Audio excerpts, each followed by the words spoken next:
Welcome to the show, Hayley. Thank you so much for joining us today. I'm very excited to have this conversation with you. Thank you so much for asking me. I'm really looking forward to having this chat. Amazing. So today we're obviously going to dive into your story and to go a bit deeper into what it is you're up to right now and the kind of things that you're working on, which I know our listeners are going to really enjoy relating to as well. But before we do that, do you want to just introduce yourself briefly, a bit about who you are and where you're from and what you're up to? Yeah, sure. So my name's Hayley and I'm a therapist based in Norwich in England. I work primarily with people who are struggling with life after loss, and that can be the loss of a person or a relationship or loss of purpose. And this is really something that I came to after my own therapy, my own loss. So I'm a mum to two small children. I've got a 5-year-old and a 9-year-old. So yeah, life is busy, and it's definitely kind of getting better and better. So some of which I'll obviously talk to you about today. So Hayley, let us know what's life been like for you. Like, share with our listeners a little bit more about kind of your story, your background, any challenges or pivotal moments that have that have shown up for you in the past, either mentally, physically, or emotionally up till now. Yeah. Okay. So I was always someone who struggled with confidence. I struggled with happiness. And I struggled with my own self-worth. There's been various events that have kind of gone on in my life. Growing up, there were money issues. I've experienced loss through miscarriage, through family members, through close friends. And there came a point in my 30s where I didn't want to feel that way anymore. And I kind of describe it, there was something on the other day, I think it was a Brené Brown thing about not surrounding yourself with people that kind of snuff out your candle flame, if you imagine that your candle flame is like your soul.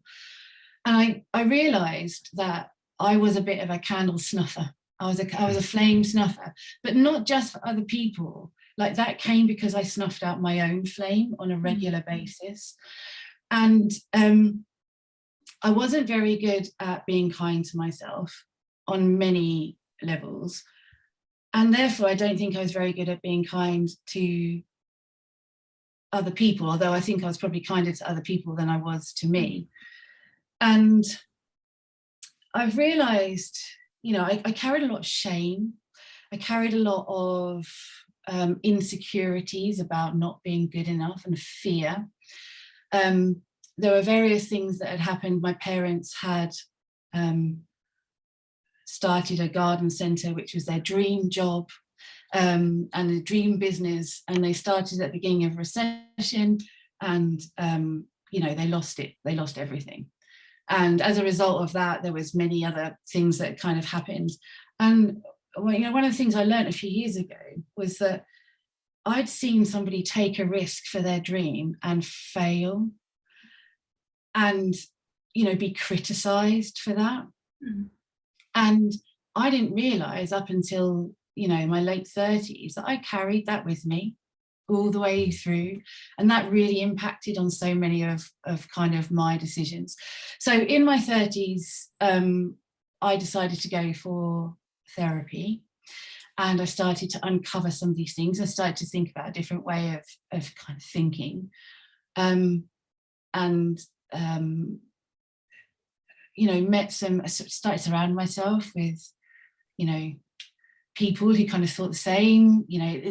As with all these things, sometimes you start to change your thought processes, you attract these people into your life. And I kind of decided that I kind of wanted to give this gift back. So I saw this therapy as a gift to me. And then I decided this is a gift that I wanted to kind of give to others. And that basically led me into training to become a therapist to kind of help others. So, you know, there has been some big life moments, and it definitely impacted me in many, many ways, and some of which I'm really only kind of getting to the bottom of uncovering and dealing with now, even though like my baseline is in a much better place than it used to. You know, I used to react to these things in, you know, too much food, alcohol, you know, drugs sometimes, just to kind of numb out these feelings, you know, and you know, I'm really glad that I'm away from that place now. And now when something comes up, I tend to go more for the right. I'm going to make my smoothies. I'm going to go to the, you know, I'm going to go for a swim. I'm going to take some time out and go and breathe. So I know how much, you know, how differently I react to things now. And that's been a really positive. But for a while, for a good while, I did not react to things in a way that was particularly helpful, and actually compounded all of those kind of feelings. Amazing. Thank you so much for sharing that. There's so many parts of your story there that I can resonate with personally as well. And it's so interesting because we can't connect the dots until we start looking backwards. And like you said, there's still things now that you're working on and kind of moving through, and that's the journey, isn't it? That's the healing journey still today for us as well. Things that come up and it's like, whoa, hang on, I didn't see it from that perspective. How did I miss that? And that in itself can actually be quite scary or unknown territory. So I think one of the key things that you've already mentioned that I really want our listeners to hear is that at some point you learn to be kind to yourself and to be compassionate to yourself. And I really think that is the secret sauce. That's something I didn't learn until far too late, right. In my opinion anyway. It's stuff ideally that we're taught, you know, as kids, but unfortunately that's not always the case, or it's taught in a very unique way, in the best way that caregivers know how, and we just don't adopt that, you know. And I think it's something that isn't talked about enough, and I really respect your vulnerability in sharing your journey with us, because it's not always easy to do that. And I know, and I'm not sure if Jonathan was about to say this, when you mentioned about the seeing the dream, especially of like parents that maybe fell through, you said garden centre. Jonathan's dad. Oh God, yeah. So my dad decided to open up again at his own, well, he started to buy into a franchise of outdoor garden furniture, and leave his business, start that up. I thought, okay, he wants to work for himself again, and he opened it up, and it was the worst year in the UK in a long time in the winter. Like, it was raining constantly. He's within 2 years he managed just to about break even before he had to close everything. He was very lucky that he didn't lose anything, but I like to lose any money put into it. But he managed to just about break even. But he opened it up just as the whole kind of country went into one of the worst winters it's ever had in a very long time, and he just couldn't sell. He could barely sell anything. And I remember him. I was with him. I was helping him going to these outdoor farmers markets and these outdoor things, trying to sell all this furniture, and it was just tipping it down. It was freezing cold, and it's like no one's buying this stuff. And you could see how kind of you can see in his face, in his body language, in his actions, how disappointed, how frustrating, how it was, because he wanted to make it work. So it's hard to see that, as obviously your parents going through that. It's also hard for them to go through it at the age that he was being starting something new, and kind of stepping outside his comfort zone. So it's for me seeing that, and I think seeing him take that risk, take that challenge, but also ultimately kind of not succeed as he wanted to. I think that had an impact on me for a short amount of time. Is okay, like this, if I done this, like if I started my own business, which we did, this could happen. It could mean going back to work for someone else.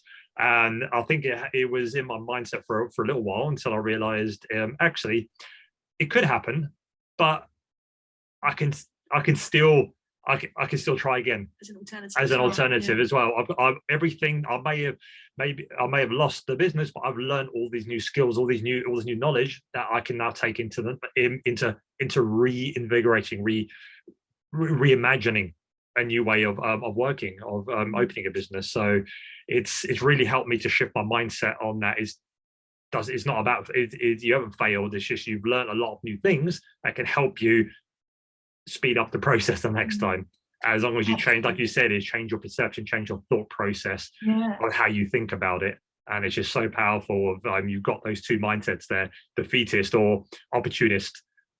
See an opportunity in everything that happens, or be defeated and see a problem in everything that happens. It's so interesting that you said about like the candle or the flame being snuffed out, because you know we've had front row seats to family members and that happening, and then seeing now, like we said earlier, connecting the dots, looking backwards, how it snuffed out part of our own flame as well, and we then had to learn those lessons in order to reignite it.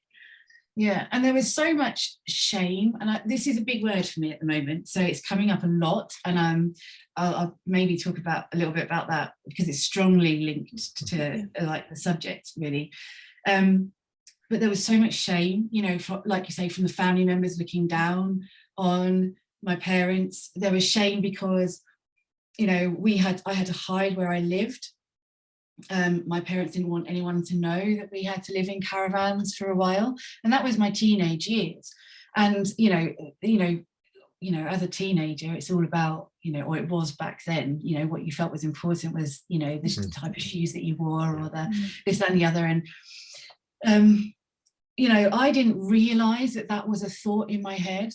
And I was doing this piece of work as part of a retreat, and I was resisting them talking about my parents. I didn't want to talk about my parents, and I couldn't, and everybody kind of almost took a step back and just like, Hayley's being really defensive and that's not like her. And I didn't know why. I just did not, like, don't criticize, I can't criticize my parents. I'm not going there, because I'd seen all of this criticism, and I'd seen it all for so many years. And I took 5 minutes and kind of went and sat, and all of a sudden this epiphany, like a wave, came over me of, oh my goodness, like, you know, and I think just once I knew what it was, because I didn't know, like I never realized that was, because I've always gone out there with like, my parents did the best they could. I had a love, you know, what I didn't get in things I had in love, and all of those kind of things.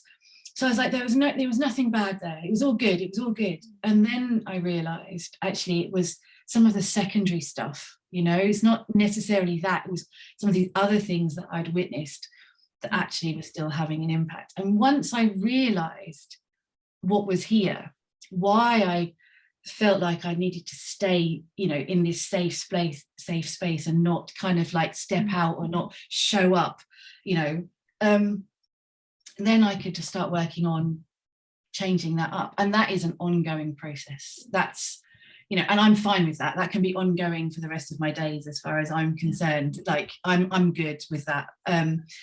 But now I get a feeling, there's like voices that kind of come up. So there's maybe a fear voice or a shame voice, which is a new one I've added actually recently. And when I get that feeling, when it shows up, now I've got the skills where I can go, okay, what are you saying? Where are you coming from? Are you there to help? Do I need your help right now? If not, please, can you and step to the side, because actually that's not useful for me, and I'd rather use these other feelings kind of going forward. But that's been years of practicing, like these feelings kind of coming up from these events, and kind of working out what it means and what I can take, what's useful to take with me, you know. Yeah, absolutely, definitely. I again can resonate so much with what you're saying, because it's one of those things we don't realize the world that we've created for ourselves until we decide to face it, right? Until we actually have a look and be like, okay, why is this feeling actually coming up? Why am I being defensive? Why am I behaving this way? And they're survival mechanisms. It's the way we learn to survive, like not speaking our truth or hiding certain things, and many other ways, obviously, that survival mechanisms can come up. And those are the things that actually then breed the shame or the fear.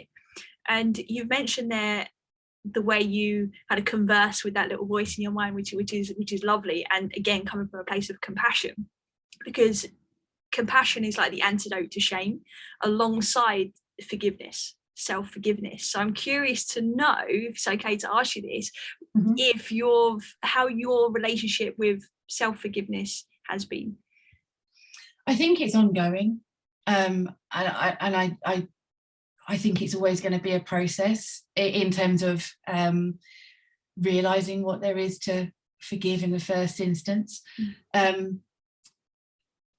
that saying, isn't there, that, you know, you do the best with the skills that you've got, and, you know, I'm doing the best with the skills that I've got. I think that forgiving myself is a really important part of my health and emotional journey. I think thanking myself for doing the best that I could with the skills that I had is really important.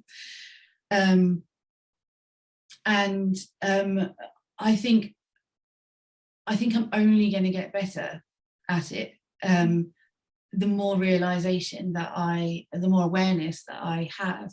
But that's really vulnerable. That's really it's deep, you know.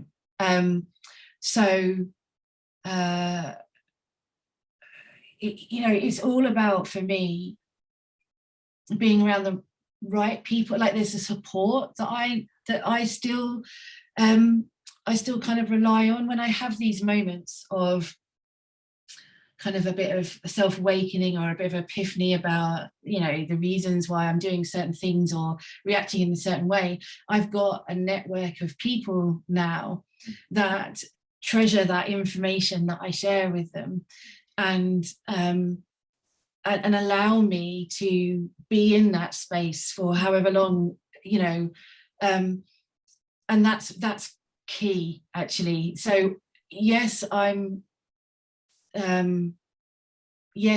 much better at self-forgiveness and thanking myself, but having that space to like I say, to give that to someone, it's so deep within me. Sometimes you kind of just want to be able to share it with one, and having those special people around me is who understand this, because they're going through it the same, is so important. I echo that so much. Like, a community and that level of social connectedness is sacred, and it's something that I don't think we give as much credit for as what it needs to. And obviously the last few years have been a bit insane with people quarantining and isolation, all that kind of thing. That's probably made it even worse, and social media, that can have an impact as well, and people living their lives through screens. But it's that deep connection that's the most important thing. So even if somebody's listening to this and for whatever reason they do feel isolated, there are people out there are communities, there are people that will understand and get it.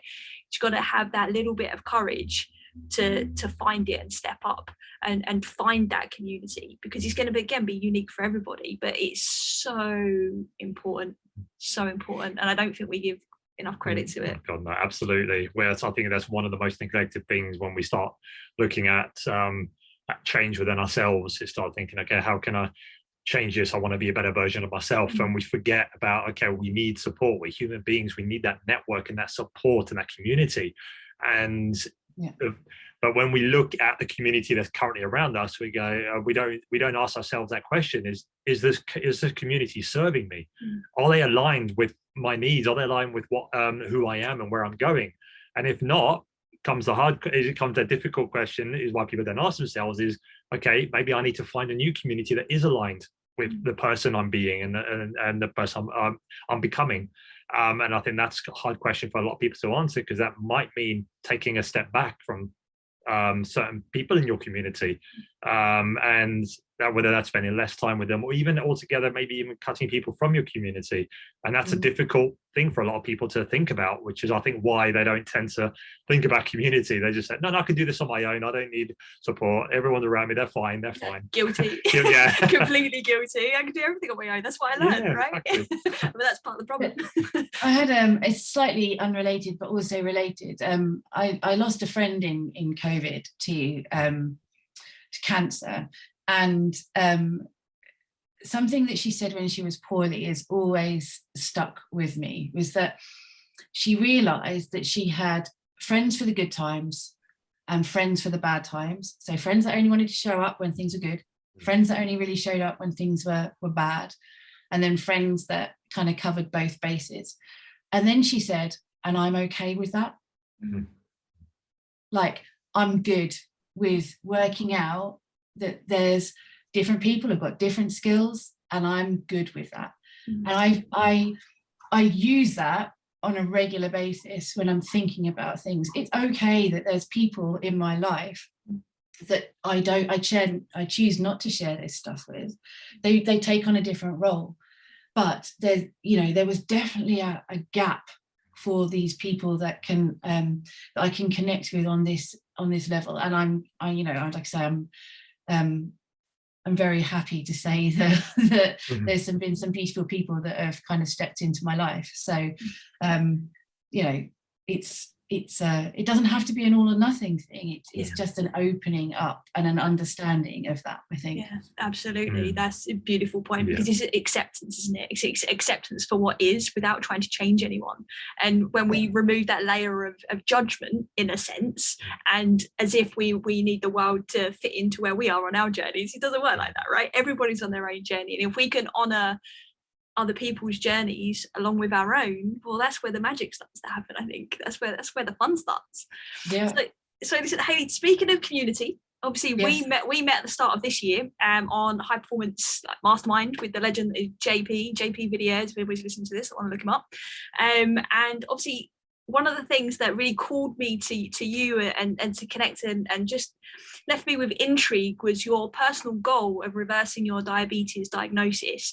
Can you tell us a bit more about that and what kind of motivated you and why this is so important for you at this time? So I had gestational diabetes with both of my babies. So one of my daughters is 9, one of them is 5. I'm actually not sure if I was diabetic in between the two. There weren't the kind of regularity of tests, but after I had my second, it was automatic then for them to test for diabetes again a year later. So I went along for that test a year later. So obviously my youngest is 5, so that would have been 4 years ago, and they were kind of like, no, you're type 2 diabetic. Now, in my first pregnancy, when I had the gestational diabetes, I was so strict with everything for my health, for the baby. In my second pregnancy, I wasn't there. Now, in that period of time in between both pregnancies, I'd had miscarriages, secondary infertility. I was at my absolute lowest. And it really reflected in the way I treated my body. Although I would keep within the margins, but I'd make sure I was just about okay, without like really kind of pushing for, the best. And looking back, I can see that was kind of like a reflection of like my emotional well-being in between those, that my reaction to dealing with that problem was not the same. And interestingly, just before my first pregnancy, I'd gone through a period of really getting my health into a really good place. So I'd lost a lot of weight, I'd exercised, I'd taken on better habits, and I was feeling quite good about myself. And I just find that really interesting when it comes to how I've reacted to my diabetes diagnosis. So kind of fast forward 4 years ago, I can quite honestly say that for the last, for the first couple of years, probably up until 6 months ago, I did my utmost to improve things around the diabetes without kind of tackling that. So I'd set myself this challenge or this goal, thinking, well, if I exercise more or if I go back to Weight Watchers or whatever, then that will tackle this and I don't need to worry about dealing with what this is. And I think that part of the JP course, you know, at the beginning of the year, I kind of thought there's obviously something on the course just really made me kind of go to this place of why am I ignoring this? Like, this is the thing. And you know what, I've had recent realizations, like really recent, in the last couple of weeks. And I think I said it almost a couple of months ago, but I've reaffirmed to myself, I think, like, this feeling of shame around the diabetes diagnosis. The diabetes diagnosis for me, emotionally, physical stuff aside, like physically, it's not really, I don't feel too, like, I'm not particularly tired. I don't have any particular, you know, side effects. So you can almost like put it in a box and put it in a corner and ignore it, because, you know, it's not happening. It's just something that they keep telling me is happening. So there's a bit of that. But it's attached to so much stigma and shame around your lifestyle. And it's about, you know, there's this thing of laziness, of you know, constantly eating junk food, and you know, it's something that's easy to sort out. You know, even up until a couple of months ago, somebody said to me, oh yeah, we just got to like eat better and exercise, you know. Lovely. It was that simple. Like, I'll take that, Phil. If it was that simple, everybody would be the fittest Exactly. and healthiest people ever, right? But how many people know that to be healthy, what they've got to do that don't do it? There's so much more to it. Yeah, exactly. And then you kind of go, well, like, there's something wrong with me, because I can't just like eat healthy and exercise and get rid of this. What's the matter with me? There's something wrong with me. Yeah. And, you know, this whole thing of shame has really kind of come to the forefront for me in the last couple of weeks. And I've been aware of this fear voice, but this shame thing is even deeper than the fear thing. And I've really started to investigate with myself over the last week or so, what am I saying to myself about this? So even though I had that epiphany a couple of months ago, Charlotte, when you saw that post of mine, it's still, things are still kind of coming up. And you know, even going this morning to you know, this morning I went for some blood tests to assess where my levels are. Even this morning, you know, I don't want to be there. I don't want the nurse. I've got this, you know, image in my head that the nurse is sitting there kind of going, oh, somebody else who can't look after themselves properly, you know. There's all of these kind of things. And so what's going on for me at the moment is a little bit of doing the stuff anyway that I know is kind of good for me, understanding a little bit more about, you know, myself in the times when I may be being less helpful to myself. There's still some learning around that, but also understanding that it's almost like, you know, I want to stand up and go, yeah, I'm type 2 diabetic. Like, what of it? Yeah, what of it? Like, what are you gonna do? But you know, and I kind of, it's less of a, I don't want to be too confrontational with it, but it's kind of like, do you know what? I am who I am. I'm doing the best that I can with the skills that I've got, and I'm learning new skills all the time to get myself out of this permanently. And what I'm hopeful of is that I get some blood test results back that kind of say that the path that I'm on is improving things. I doubt very much that it's going to be it's not the end goal so quickly, but you know, so much of this diabetes reversal is about understanding that shame and really confronting it, being sympathetic to it, you know, with love. I you know, confronting is quite a kind of, well, it's quite a confrontational word, but it's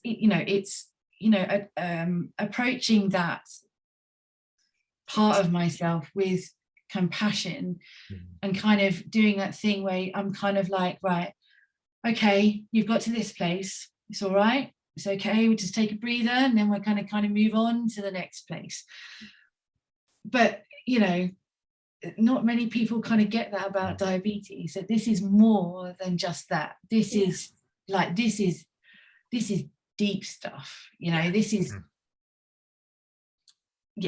this goes deep. Yeah, absolutely. And that's one of the reasons why I wanted to bring you onto the podcast, is because no matter what people are struggling with, so people listening to this, it might not be diabetes for them, right? It might be something else, but the pattern is very common, right? Just to pull back to something you said just as you started answering that question, was that you basically avoided the one thing that needed your attention, right, for however long. And then it was like, no, actually, do you know what? I've got the courage to face it and see it and look at it for what it is, through the lens of compassion, which is obviously a work in progress, which I think is also natural for everybody, for it to be a work in progress. But to have the courage to pull it out of the root and to really just look at it, that on its own is a huge win, a huge achievement in of itself. And then to then stick around and have the courage to look at what else it represents for you. You're not just looking at the symptom, right? Because, you know, diabetes essentially is the symptom of whatever else is going on under the surface, right? And that's how we all operate. It's just that we have a different symptom. And I think just the courage and the bravery it takes to face that is just something I really want our listeners to hear, because although the journey that follows isn't necessarily easy, to ignore it and put it on a shelf and pretend that the symptom isn't there is only going to compound and add up and make it worse over time. And so even though it's challenging now, maybe on this journey and facing that shame and figuring it out, there's so much beauty in that as well. The realizations, the unfolding of who it is you're becoming more and more is just so prevalent, and it's so powerful. And like you said, this can go on forever. These learnings can go on forever as far as you're concerned, because that is the work, right? That's the journey. And that's the beauty of it, I think. Right. Yeah, absolutely. And I think it also comes to that sense of identity when you're talking about condition, like any condition. Like my dad's got type 2 diabetes as well. He was diagnosed with it, and he's let himself fall into that trap of, now he has it, that is who he is. That means there's no getting out of it. There's no reversing it. Everything that his life is now, I have type 2 diabetes. That means that is my life now. That's who I am. And it's so not true. It's like that the diabetes is the symptom, and there are, like you say, it's digging deep into the root of why am I going through this one, and how can I reverse this? And it's being open to try and reverse it. And that's, I've sent my dad so many articles and scientific evidence of things they can do to start reversing it, and showing the progress and the results people have gotten who have type 2 diabetes in starting to reverse the process. But as soon, you won't even read them. It's like, no, I've got it, so that means it's not going away. It's like it's there with me for the rest of my life. So, and I think one of the biggest challenges we've noticed is when people want to make those changes, or whether that's improve their health, whether that's reverse the diagnosis they've gotten, it's our sense of identity can either help us or it can hinder us. So I'm interested to kind of know about, like, how has your sense of identity been kind of challenged as you've been on your journey? Do you know what? I think my sense of identity has evolved so much and will continue to do so. So I think, you know,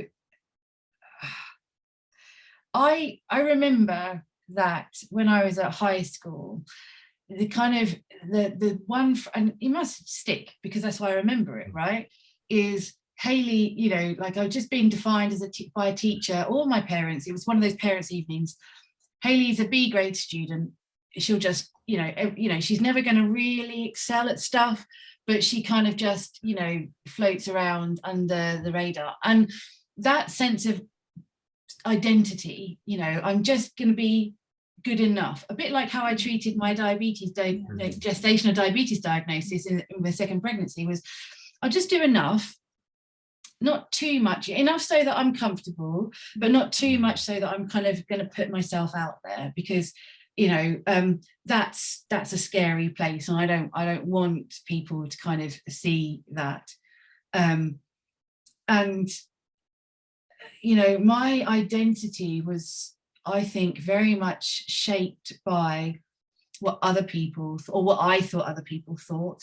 Always looking for praise, always looking for acknowledgement from other people, and absolutely didn't have the skills to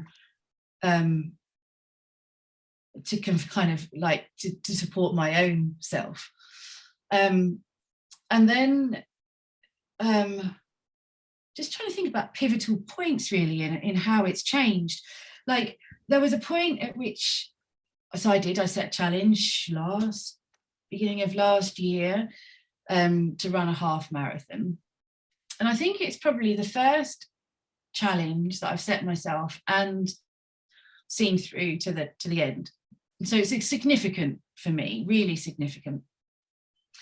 And I remembered, I didn't want to run with anybody else. I didn't want to, really, going out for like friend runs wasn't the thing for me. And I realized how important it was that I was my own biggest cheerleader.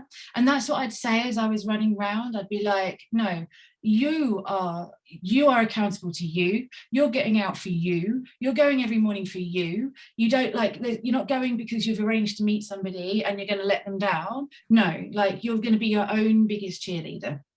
And I'd literally run, do my 5K or whatever it was on that particular day, kind of going like, I'm my biggest cheerleader, and that was a turning point, I think, in my kind of the changing how I perceive myself and what I could do for myself. And I think that's naturally kind of evolved into where I am now. And I'm just kind of thinking to myself, what is my sense of identity now? Who do I say I am now? And I think that I'm on a path to better things. I think that my sense of identity is around doing the best for myself, and knowing that when I do the best for myself, that means I'm doing the best for others.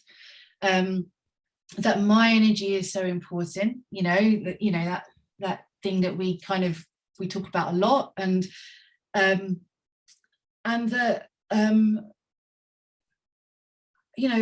there's an analogy from when I went through my miscarriages and when I went through my infertility. I went to see a reflexologist, and she was pivotal in my support. And it's actually come full circle, and she's a lovely lady, and she gave me this analogy, and actually she now runs a collective of therapists, which I'm now part of. It's a beautiful journey, because actually she put me on the path to therapy, and actually it's all come full circle. And she talked to me about this lifeboat analogy, that we are lifeboats, and our soul, our life, our purpose, everything is a lifeboat. And we're all in this sea, and there's all of these other people with their lifeboats. And we really need to take such good care of our lifeboats and make sure that we're in a really good place.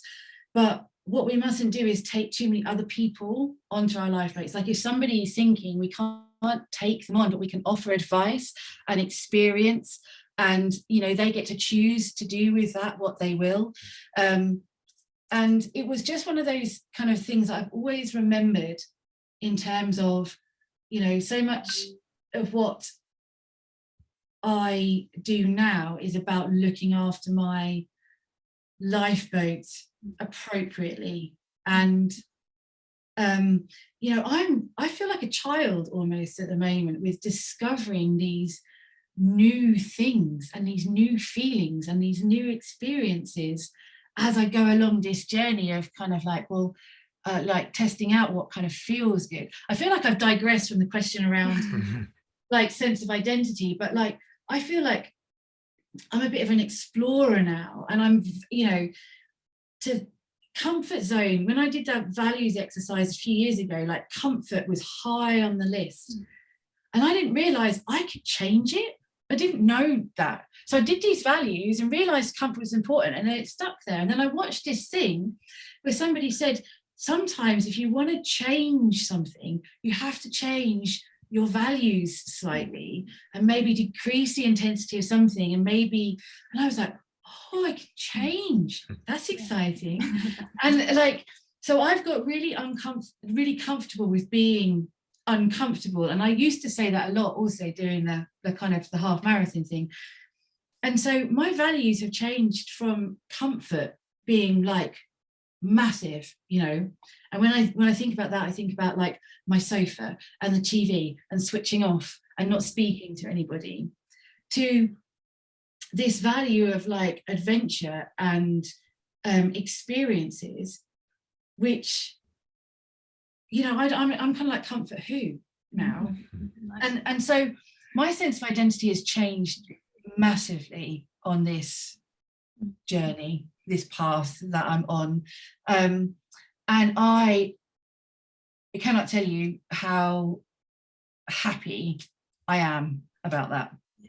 You're such a great example of how we're all evolving, right? Who you are 10 years ago isn't going to be the same person you are now, and same for 10 years in the future, even a week in the future. And sometimes on that journey we have to discover who we're not in order to discover who it is we really are. And I think you linking that to your values is very, very powerful, because most people are not aware of what they truly value.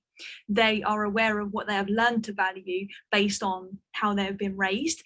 And I think that can be a very almost dodgy territory, because we lose our sense of self within the tribe, right? And that's where it can be hard to then stand up and say, hey, that isn't me. This is what I'm enjoying now, right? Yes, you can consciously pick, okay, well, let's lower the intensity of comfort and explore even more. And that's so powerful in of itself, because then you are conscious creator of your own self, of your own future. And that's where our superpower is, right? Or another one of our superpowers lives. And I just think it's so powerful when we can come into alignment with what we value. I know JP always says that everything should come second to your values. And I agree with that wholeheartedly, provided you're still open to the potential that your values can change, right? There's still going to be things at our core that are important to us, but if we're open, that's when the path just continues to unfold in a very exciting way. And something that really stuck with me, Hayley, that you mentioned that we spoke about before, obviously this recording, was when you were sitting, I believe it was in the doctor's office, and you had to check a box, and you had like diabetic or non-diabetic or something like that, and you was like, no, do you know, I don't want to tick this box. You was like, no, this is not who I am.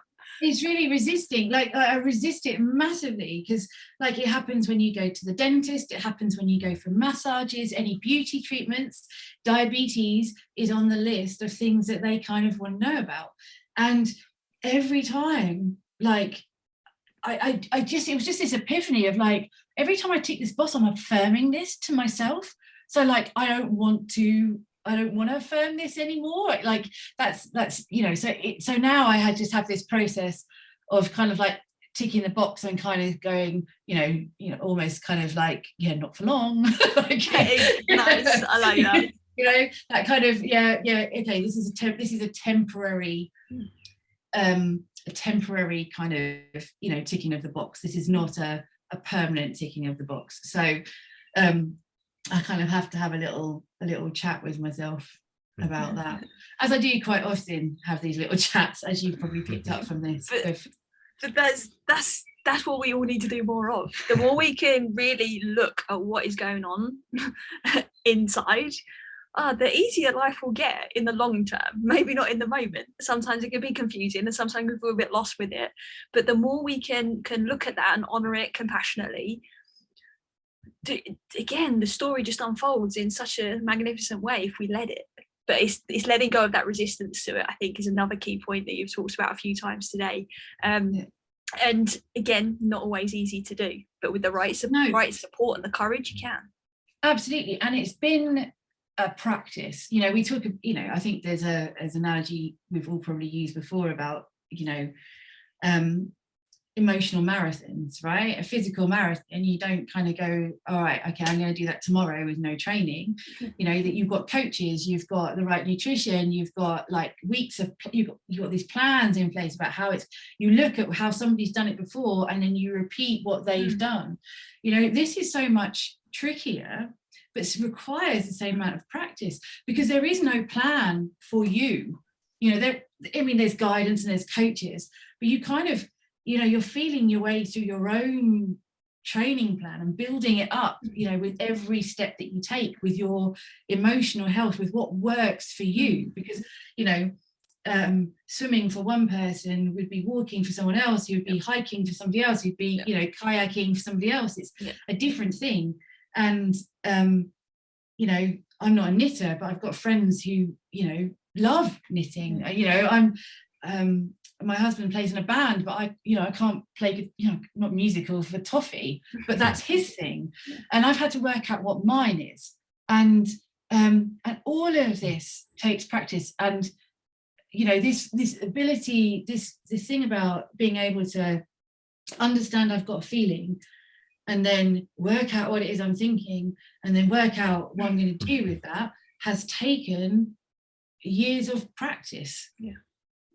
But it's just a case of starting, because once you start, every time I do this process, when I have this feeling, it's like this sense of release of one more thing that's standing between me and not where I want to be, what I want to feel, right? Because I don't really know where I want to be. I just know what I want to feel. So every time I release this thing, I've just put in another part of the emotional kind of training plan. But that's fine. I'm good. I will happily do this process till the day I die. Happily do this process, because I get so I don't know, I don't even have the words for it. It's just so authentic, so important, so fulfilling, so something, so connected, so aligned. I can't even tell you the words that it is, but it's so special that I'm quite happy to continue, like I say, for as many years as I can. I love the emotional marathon analogy. I think that's awesome, that terminology. I think people can really relate to that.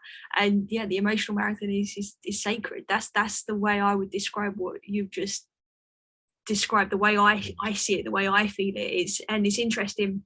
I think it was actually JP that said, yes, you need non-negotiables, you need like standards that you have for yourself, right, every day, but some of them need to be sacred. They need to be rituals. They need to be things that you do consistently. And that is what fuels my emotional roller coaster, especially right now. That's what is fueling my spiritual journey right now as well. And I think it's just so powerful when we can just start with the first step, just one little thing, like you said, just tuning in and listening, and then seeing where that leads you. Oh, you just get curious, right? And then it becomes almost a form of play. Yeah, and this is where I go back to, like, I feel like a child, like there's certain, and I love that. I love that feeling. Like, who doesn't want a little bit of that feeling? Of like you say, that curiosity and that kind of that play and that joy.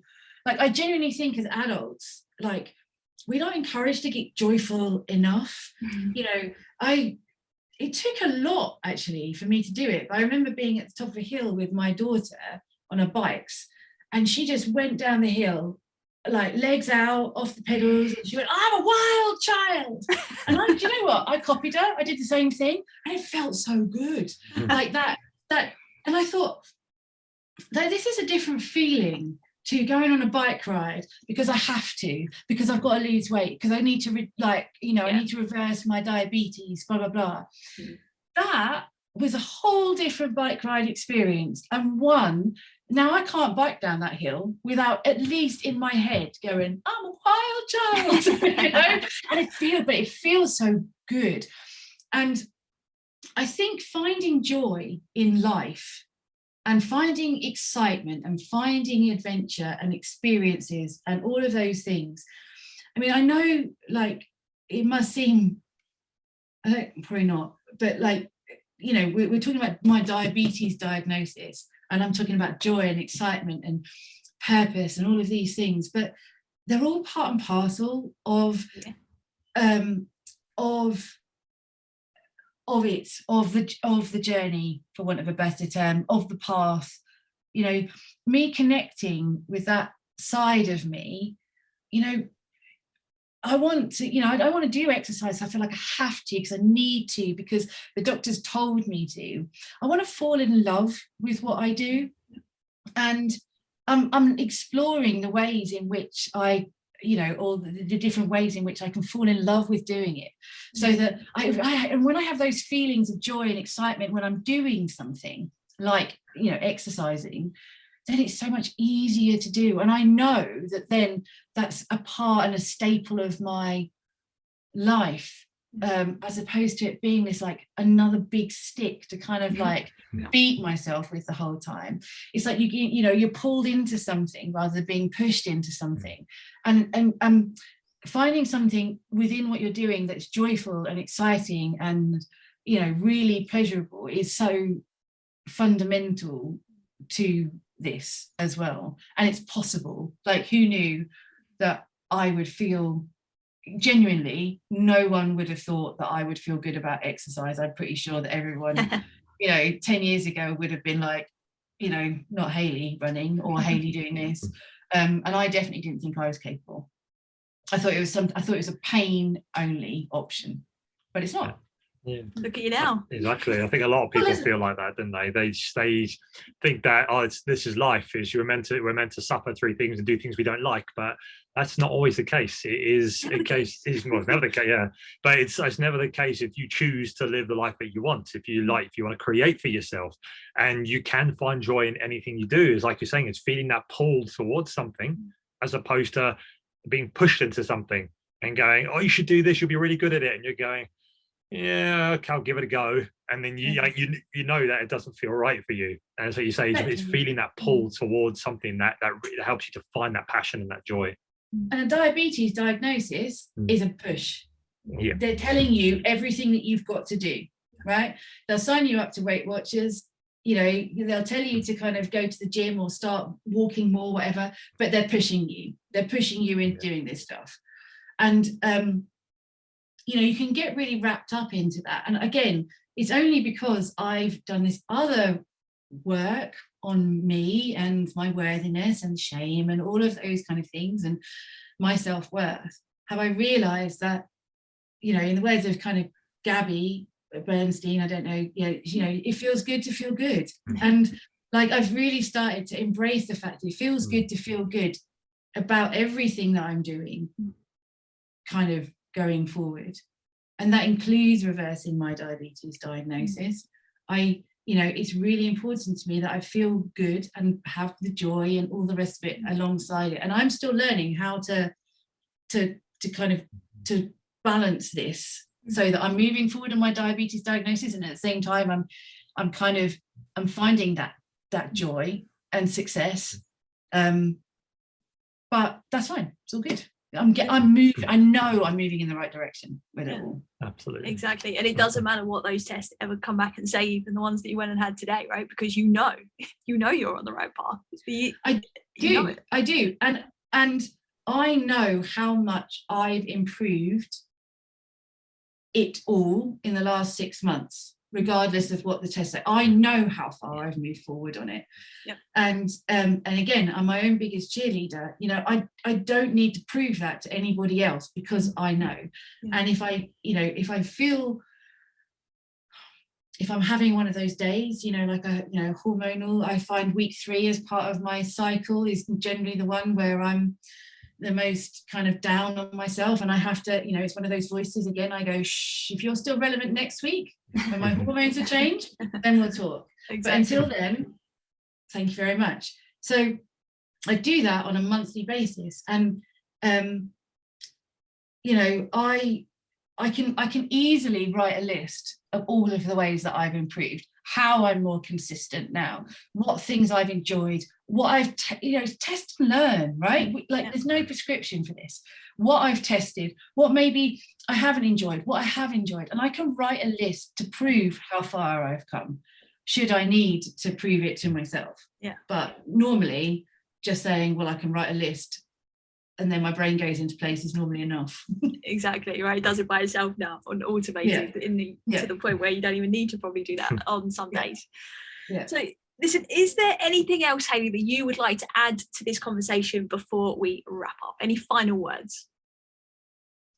I think I just want, like, the only thing I'll say is just to go back to one of the things we mentioned right at the start about being kind to yourself, and how the very first step in all of this is learning how to be kind to yourself.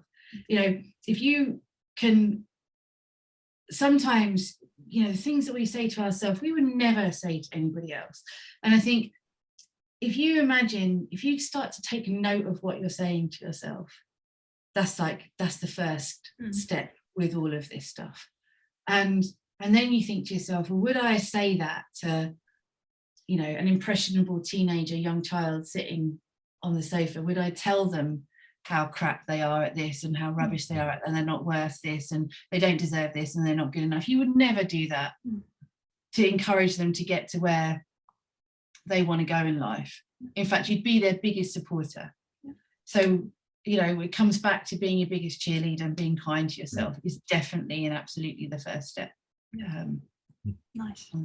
Great. It's a great way to end that. So we just want to thank you so much for joining us today. But before you leave us, just let us know where people can find you to know more about what you do.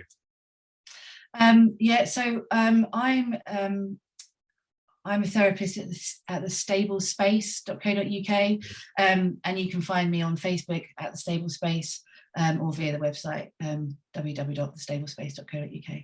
Perfect. We'll put all those links in the show notes, so it's easy for people to find you. Yeah. Listen, Hayley, thank you so much for coming on the show. Thank you for stop dimming your own light and snuffing out your flame that you mentioned earlier, because I've no doubt people listening to this, and us included, our flame will continue to burn as a result of our conversation. So thank you so much. Thank you for having me.